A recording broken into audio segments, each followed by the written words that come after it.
2008 সালের 11 সেপ্টেম্বর তারেক রহমান ইংল্যান্ডে যান। চিকিৎসার জন্য প্যারোলে মুক্তি পেয়ে সেখানে যাওয়ার পর 6 বছর ধরে সেখানেই আছেন তিনি। পরিবারের অন্য সদস্যরাও তার সঙ্গেই আছেন। সাধারণভাবে বাংলাদেশের পাসপোর্টের মেয়াদ 5 বছর। সে হিসেবে তারেকের পাসপোর্টের মেয়াদ শেষ হবার কথা অনেক আগেই। তবে পাসপোর্টের মেয়াদ বাড়ানোর কোনো তথ্য সরকারের কাছে নেই। ফলে লন্ডনে তিনি কি হিসেবে এই মুহূর্তে অবস্থান করছেন তা জানে না সরকার। এরই মধ্যে 21শে আগস্ট গ্রেনেড হামলা ও রাষ্ট্রদ্রোহ মামলা সহ কয়েকটি মামলায় তারেক রহমানের বিরুদ্ধে গ্রেপ্তারি পরোয়ানা জারি করেছে আদালত।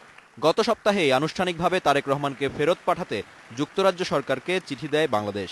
এখানে কোনো লেস সিরিয়াস হওয়ার কোনো স্কোপ নেই।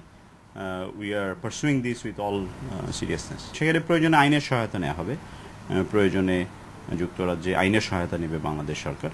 কিন্তু একজন বিচারাধীন আসামিকে বিচারের কাঠগড়ায় নিয়ে আসার জন্য মহামান্য আদালতের যে নির্দেশনা, আমরা সেটা পালন করব।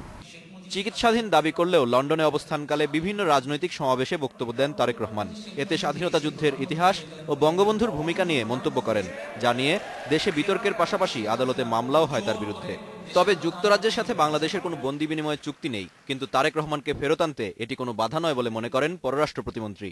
আইন তো তৈরি হয় মানুষের জন্য। মানবাধিকার নিয়ে যে রাষ্ট্রগুলি বলবেন, তারা যাদের মানবাধিকার লঙ্ঘিত হয়েছে তাদেরকে বিচার পেতে সহায়তা করবেন না, এরকম কোনো আইন নীতিগতভাবেও কিন্তু সমর্থনযোগ্য নয়। বন্দী অথবা অপরাধী বিনিময়ের তাদের যে নিজস্ব আইন বা যে রাষ্ট্রগুলির সাথে তারা এরকম হস্তান্তর করতে পারেন কোনো ব্যক্তিকে, সেই তালিকায় বাংলাদেশ আছে।